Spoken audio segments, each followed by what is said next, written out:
This is problem 5-34, it's on page 230. Determine the horizontal and vertical components of reaction at the pin A and the normal force at the smooth peg B on the member. Now this problem is a pretty straightforward one. It involves some elements that are interesting, I think. So pin to ground is this link that has a slot in it with a pin, and that pin is labeled B. Maybe I should do it this way. Now the pin can provide force to the link, but there is a 600 Newton force applied out at the end at an angle from horizontal of 30 degrees. The distance between point A, the pivot, and the pin B is 0.4 meters, and the distance from B out to the point of application of the force is a further 0.4 meters. So we'd like to find the reactions at A and the force at pin B. So let's draw a free body diagram with an appropriate coordinate system. And essentially what we've got is force at the pin.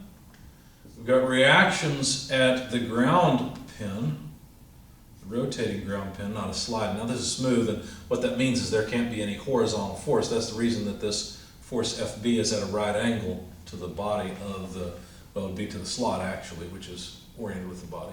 But anyway, there's a 600 Newton load out at the end, again at 30 degrees. Okay.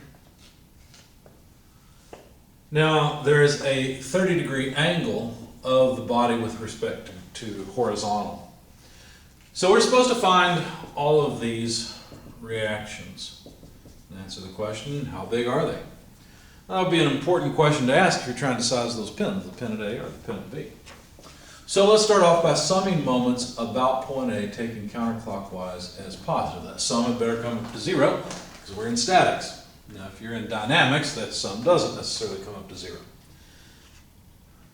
So let's see, we need to take the moment. Now notice I chose point A because it eliminates everything except FB. It allows me to calculate FB directly. So 0.4 meters multiplied by FB. Think about it.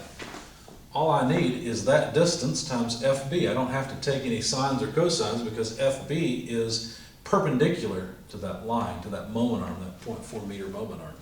So that was easy. But then the 600 Newton load also provides a moment. Now notice that the piece that I want of the 600 Newton load, I realize there's a 30-degree angle here, but what I really want is this angle, right? Let me make it a little bit better. I need a line perpendicular to the body. So that's the angle. What is that angle? That's what it becomes. That's what the question becomes. Well, if you think about it, you realize that this angle is a 30-degree angle because if we go up 30 degrees to get here, then we go 90 degrees this way, right? Or better yet, let's see, how can I prove this to you? Yeah, this will do. So if we go down 30 degrees to get here, then it must be 30 degrees to get here, right? Because it's 90 degrees to get to there, and that has to be at a 30-degree angle with respect to ground. So this side is definitely a 30-degree angle. So what I want is the piece of that 600 Newton force that is perpendicular to the arm. So I'll have to use the cosine of 30 degrees to get it. And that of course causes a negative moment, so minus 600 newtons multiplied by the moment arm from here to here, 0.8 meters. Oh, we want only cosine 30 degrees of that 600 Newton force. So now I've got that represents the portion of the 600 Newton load that is perpendicular to the arm. And now we need the arm length to A, 0.8 meters. Okay. And that's it. Those are the only things that cause a moment about A. Well, I guess I've already got equals 0 on the left-hand side, don't need that again. So now we can solve for FB. So all we need to do, obviously, is take this to the other side. So punch this into your calculator and divide by 0.4. Another way to look at this is we could just divide by 0.4 right here.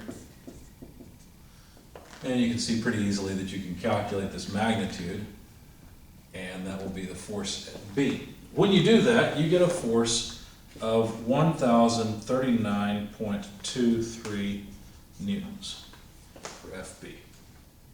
Not surprising, it's positive because you can see that this 600 Newton load is trying to make the body rotate clockwise, so we've got to support it this way, counterclockwise.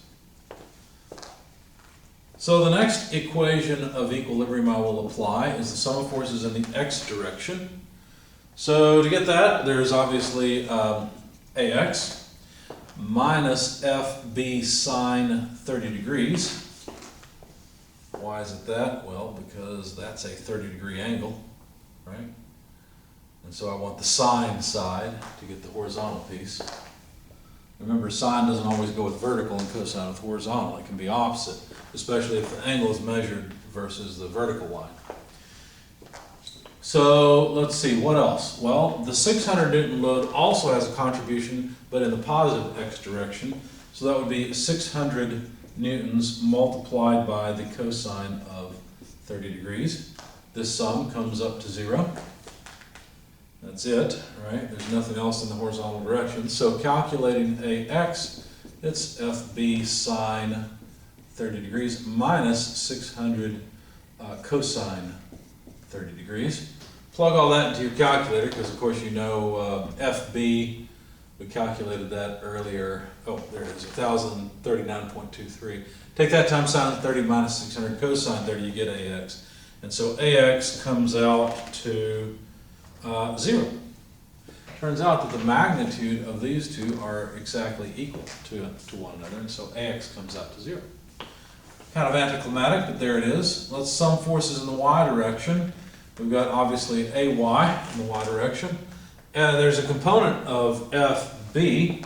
That component would be a positive component. Let's see, FB, and the vertical component would be what? Cosine 30 degrees.